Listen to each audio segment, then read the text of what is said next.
আজ আমি তোমাদের নিয়ে যাচ্ছি জগন্নগরের বিখ্যাত কালী পুজো দেখতে। জানো তো, ছোট থেকেই শুনে আসছি জগন্নগরের মা কালী নাকি খুব জাগ্রত, কিন্তু কোনোদিন সুযোগ হয়ে ওঠেনি যাওয়ার। অনেকবার শুনেছি কিন্তু যাওয়া হয়নি। এবারে হঠাৎ করে একটা সুযোগ এলো যে যাবি। আমি কিন্তু একবারও ভাবলাম না, আমি কিন্তু সাথে সাথে বললাম হ্যাঁ অবশ্যই যাব, কেন যাব না। মা কালী এত জাগ্রত, আর একটা সুযোগ পেয়েছি, সেই সুযোগটা আমি কোনো মতেই হাতছাড়া করতে চাইনি। তাই সকাল সকাল উঠে বাড়ির সমস্ত কাজ কর্ম সেরে নিয়ে আমি এখন বসে পড়েছি সাজতে। একটু হালকা করে মেকআপ করে নিচ্ছি। আর এই হালকা করে মেকআপ করে নিয়ে আমি কিন্তু বেরিয়ে যাব মা কালীর দর্শনে। তোমাদেরকেও নিয়ে যাচ্ছি এই ভিডিওর মাধ্যমে, তোমরাও আমার সাথে চলো, দেখবে তোমাদেরও কিন্তু ভালো লাগবে। সত্যি কথা বলতে সেখানে প্রচুর পরিমাণে ভিড় হবে। কতটা পরিমাণে ভিড় হবে সেটা তোমরা ভিডিওটার সাথে থাকলে অবশ্যই দেখতে পাবে। এই দেখো, আমার প্রায় অলমোস্ট সাজ কমপ্লিট হয়ে গেছে। এবার হচ্ছে চুল বাঁধার পালা। যখন চুল বাঁধার পালা আসে না, তখন আমি ঘাবড়ে যাই, কি চুল বাঁধবো, হেয়ার স্টাইল করতে আমি একদম পারি না। যাই হোক, তোমাদের সাথে কথা বলতে বলতে আমি কিন্তু রেডি হয়ে গেছি। এবার কিন্তু আমি বেরিয়ে পড়বো। আর এই দেখো, আমি কিন্তু রেডি সেডি হয়ে চুলও বেঁধে নিয়েছিলাম, বেঁধে আমি বেরিয়ে পড়েছি। আর এখন আমি যাব হচ্ছে অটো ধরতে। আমাদের এখানে অটো বা টোটো ধরার জন্য একটু আগে থেকে বেরোতে হয়, না হলে কিন্তু পাওয়া যায় না। তাই আমি দেরি না করে ঝটাপট বেরিয়ে পড়লাম। তারপর কিন্তু আমার ভাইয়াও চলে এসেছে আমার সাথে। আমি আর আমার ভাইয়া ততক্ষণ যাচ্ছি, আর কাকিমা আসছে পরে। আগে কিন্তু বড়মারা চলে গেছে। আমি যেখানেই যাই না কেন, আমাদের এই মাকে আমি সবসময় নমস্কার করে যাই। দোকানেই যাই বা যেখানেই যাই, মায়ের মন্দিরটার সামনে পড়লে আমি সর্বদাই নমস্কার করে তারপরেই যাই। তারপর দেখছি বাড়ির সবাই টোটো গাড়িতে এসে বসে আছে। আমিও আর দেরি না করে টোটো গাড়িতে কিন্তু উঠে পড়লাম। তারপর আমরা গল্প মজা হাঁটা করতে করতে এগিয়ে গেলাম। তারপর কিন্তু টোটো গাড়ি থেকে নেমে স্টেশনে পৌঁছে গেলাম। আর এখানে তো স্টেশনের নামটা লেখা ছিল, তাই আমি বললাম যে স্টেশনটা একটু দেখা, কোন স্টেশন সবাই একটু দেখুক, কেউ কমেন্টে বলতে পারো নাকি, দেখা যাক। তারপর আমি ট্রেন ধরে বলে যাচ্ছি। আমার ভাইয়া এদিকে হাসছে, কারণ ওকে দিয়ে তো আমি সমস্ত ভিডিওগুলো করাবো। ওকে আমি বলছি, ওই তুই কিন্তু এবার ভিডিও করে দিবি তো, এই জন্যই ও কিন্তু হেসে ফেলেছে। এখানে আমার বড় মা যাচ্ছে আর কাকিমা গেছে টিকিট কাটতে। তারপর আমরা সবাই মিলে একটু বসবো, কারণ ট্রেন এখন নেই, আগের ট্রেনটা আমরা ফেল করে গেছি। তারপর দেখছি এখান থেকে ট্রেন আর মেল যাচ্ছে। আমি এই ভিডিওটা ক্যাপচার করে রাখলাম। আর আমার সোনাই কিন্তু এই প্রথমবার আমাদের ট্রেন দেখবে, তাই ও কিন্তু খুব এক্সাইটেড। তারপর দেখো, আমি স্টেশনটাকে একটু তুলে ধরলাম। তোমরা কি চিনতে পারছো এটা কোন স্টেশন? তারপর সোনাই আর আমি বসে আছি। আর এখানে বলছি সোনাই আমার প্রথমবার ট্রেন দেখবে। কথা বলতে বলতে আমাদের ট্রেনও চলে এসেছে। আর এই দেখো, আমি কিন্তু ট্রেনে উঠে পড়েছি। আমি জানি না আমার ট্রেনে বা কোথাও ভিডিও করতে কি যে নার্ভাস ফিল হয়, কি বলবো। তোমাদের সাথে কথা বলতে বলতে কিন্তু আমরা চলে এসেছি জগন্নগরের পুজোর কাছে। আর এখানে দেখো কতটা পরিমাণে ভিড় হয়েছে, অনেকটাই কিন্তু ভিড় হয়েছে। আমরা রাস্তাতে এতটা ভিড় দেখে আমি ভাবছি ওখানে তাহলে কতটা ভিড় হবে। সত্যি কথা বলতে ওখানে আরো বেশি ভিড় হয়েছে। আর এখানে সবাই পুজো দেবে বলে ডালা কিনছিল, মা, দিদি, বড় মা, কাকিমা সবাই মিলে ডালা কিনছিল। তারপর ডালা কেনা হয়ে যাওয়ার পর আমরা চলে গেছি মন্দিরের কাছে। এই মন্দিরটা তো এবার দেখে চিনতে পারছো তোমরা, জগন্নগরের মন্দিরটা। এই কদিন আগেই পুজো গেল। এখানে হচ্ছে 3 দিন পুজো হয়, আর 28 তারিখে ভোগ খাওয়ানো হয়। তখন ভক্তদের ভিড়টা খালি দেখো, কত ভক্ত ভোগ খাওয়ার জন্য সেই মন্দিরে গেছে। এবং মা কিন্তু সত্যিই খুব জাগ্রত। আর এই দেখো, এখানের এই নিয়মটা আমার খুব ভালো লেগেছে। দেখো, সবাই কিন্তু পায়ে চট বেঁধেই ভাতগুলোকে এদিক থেকে ওদিক দিচ্ছে। আর তারপরে তোমাদের সাথে মায়ের মন্দিরটা শেয়ার করে দিলাম। আর এই দেখো, এখানে আমার পুজো দেওয়া হয়ে গেছে। এবার হচ্ছে আমরা খাবার খেতে যাব, কিন্তু এখানে অত্যাধিক পরিমাণে ভিড় থাকার কারণে আমরা কিন্তু আস্তে আস্তে এগিয়ে যাচ্ছি। কারণ এখানে কিন্তু শুধুমাত্র একটা জায়গায় খাওয়ানো হয় না, এখানে অনেকগুলো জায়গাতেই খাওয়ানো হয়। আর এখানে আমাদের একটা রিলেটিভের সাথে দেখা হয়ে গিয়েছিল, তাই বড়মারা সবাই কিন্তু কথা বলছিল, আর আমি এদিকে ভিডিও করতেই ব্যস্ত আছি। আর দেখো ভিড়টা কত পরিমাণে হয়েছে।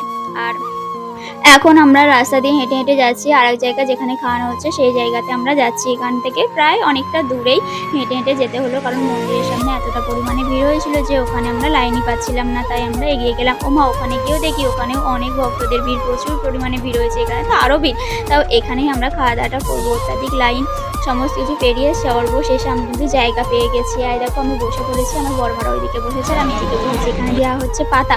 পাতা দেওয়ার পরে হচ্ছে যে আমাদেরকে ভাত দিয়ে দেবে, ডাল দিয়ে দেবে, আর হচ্ছে একটা তরকারি দিয়েছিল।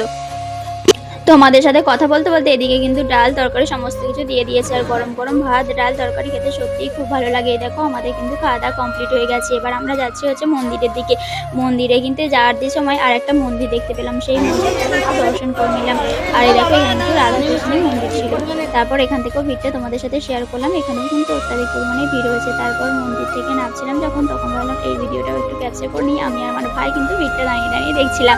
আর দেখো কত পরিমাণে ভিড় হয়েছে, দেখতেই পাচ্ছ পেছনে কতটা ভক্তের ভিড় রয়েছে। তারপর এখানে কিন্তু একটা পুকুর আছে, এটা হচ্ছে মায়ের পুকুর, এই পুকুরটাও তোমাদের সাথে শেয়ার করে দিলাম। তারপর আমরা মায়ের মন্দিরের কাছে আবার গেলাম, কারণ এখানে সোনাইকে একটু খাওয়ানো হবে। সোনাই যেহেতু সকালে খেয়ে এসেছে তাই ওকে একটু কিছু খাইয়ে দিলাম। খাইয়ে দেওয়ার পরে আমরা সবাই মিলে চলে গেলাম মেলার কাছে, কারণ এখানে কিন্তু মেলা বসে। আর এই দেখো কথা বলতে বলতে তোমাদের সাথে আমার সোনাই কিন্তু মেলাতে এসে গাড়ি চেপে পড়েছে, আর আমার সোনাই কিন্তু ঘুরছে। আমার সোনাই ফার্স্টে জাম্পিং জাম্প চাপতে বলছিল, কিন্তু ওকে না জাম্পিং জাম্পটা চাপানো হয়নি, মানে এইমাত্র খাওয়া দাওয়া করে এসেছে তাই। তারপর ওকে এই গাড়িটা চাপিয়ে দিয়েছি, ও কিন্তু খুব মজা পাচ্ছিল। তারপর হচ্ছে বাচ্চাদের খেলার দোকান দেখলাম, আমি ভাবলাম সোনাইয়ের জন্য এইগুলোই কিনে যাক, কারণ এই সমস্ত খেলনাগুলো তার ভাঙবে না, ও তাহলে অনেক দিন পর্যন্ত খেলতে পারবে। তারপর চলে এসেছে কাপের দোকান, আমার না খুব ভালো লাগে এই সমস্ত সংসারের জিনিসপত্র কিনতে, তাই আমি আর দেরি না করে ভিডিওর জন্য কটা কাপ কিনে নিলাম। কোন কাপ কিনবো, কী কাপ কিনবো বুঝতেই পারছিলাম, কিছু তো একটা কিনতে হবে। তার শেষে আমি দুটো কাপ কিনে নিলাম, এই যে সাদা কালারের দুটো কাপ দিচ্ছে, এই দেখো এই দুটো কাপ কিনে আমি কিন্তু বাড়ি চলে আসবো। এবার সবাই সব কিছু কিনেছে, আমিও দুটোই কাপ কিনলাম। তারপর হচ্ছে এবার বাড়ি যাওয়ার সময় চলে এসেছে, আমরা সবাই হাঁটছি রাস্তা দিয়ে, তারপর ট্রেন ধরে বাড়ি চলে এসেছি। চলো গাইস, আজকে আমরা জগন্নাথে মেলা দেখতে গেছিলাম, এবার সেখানে অনেক করছিল, সেখানে খাওয়া দাওয়া করেছিল পরে তারপর মেলা দেখে বাড়ি এসেছি। কি কি কিনেছি সেটাই তোমাদের সাথে শেয়ার করতে চলে এসেছি। এই দেখো একটা হাতি কিনেছি, এটা আমার সোনাইয়ের জন্য, কেমন হয়েছে সব কমেন্টে কিন্তু জানিও। আর এই দেখো এখানে আছে দুটো টুপি, এই দুটো টুপির মধ্যে এটা হচ্ছে আমাদের সোনাইয়ের আর এটা হচ্ছে আমাদের বাবানের। তার সাথে আছে হচ্ছে বল, আমি কিনে দিয়েছি সোনাইকে, খুব বায়না করছিল তাই এই বলটাও কিনে দেওয়া হয়েছে সোনাইকে। তার সাথে সোনাইকে কিনে দেওয়া হয়েছে এই মাস্কটা, সত্যি তুমি কিনে দিয়েছে। তারপরে চলো এবার আমি নিজের জন্য কিনে, এই বর্ষা লাইট অফ হয়ে যাচ্ছে, হাতটা ছাড়া। আমি নিজের জন্য কিনেছি হচ্ছে দুটো কাপ, যেটা আমি সকালে চা খাবো। আমি পছন্দ করি চা খাই, এটা আমার জন্য পারফেক্ট। দেখো কেমন হয়েছে জানি। তার সাথে আছে হচ্ছে দুটো ওয়াটার বোতল, আমার ভাই আর বোন কিনেছে স্কুলে নিয়ে যাবেন, কার কোনটা আমি ঠিক জানি। তার সাথে কেনা হয়েছে দুটো কভার, কোন কভারটা বেস্ট লাগছে কমেন্টে জানিও। এটা কিনেছি আমি আর এটা আমার দিদি কিনেছে, গোপালের এটা দিয়ে দিদি। তারপর আছে হচ্ছে যে এই দেখো, তারপরে দেখো টুটি থাকার জন্য একটা এনেছি, আমার মাকে গিফট করা হয়েছে। আর এই দেখো গোপালের একটা আসন বসানোর জন্য, এটা খুলছি না ঠাকুরের জিনিস, তাই এটা ঠিকঠাক পেপারই থাকবে। তারপর নেওয়া হয়েছে দেখো বাচ্চা বেলায় আমরা সবাই খেলেছি, এখনো খেলছি। সারাশিটা কেমন হয়েছে আমার সোনায়ের। আর থালা কিনেছে একটা গামলি, আর একটা গামলি, এই গামলিটা কিন্তু আমরা কিনিনি, বাট লোকটা দিয়ে পয়সাটা ঠিক কাউন্ট করে নিয়েছে, মানে 6 টাকা করে দাম, তাই একটা সম্ভব ছিল, লোকটা বুদ্ধি খেতে এটাকে দিয়ে দিয়েছে, কমপ্লিট করে দিয়েছে। আমি তাই ভাবছি কি হলো, আমি তো বুঝতে পারছিলাম না। কিউট করে একটা গামলি, তারপরে কিউট চামচ, এটা হচ্ছে কিউট একটা গ্লাস, আর হচ্ছে জলের বালতি। আচ্ছা এলাকা দারুণ। আর দেখো তোমরা অবাক হয়ে যাবে, কিউট এত কিউট, হ্যাঁ তার সাথে খুন্তি, সবচেয়ে 0 সাইজের খুন্তি, যেটা কোথাও পাবো না তোমরা, রান্না বান্না করে যাবে। তারপর চামচ দেখতে পাচ্ছ, এই কত জিনিস আমরা কেনাকাটা করেছি, তোমাকে কম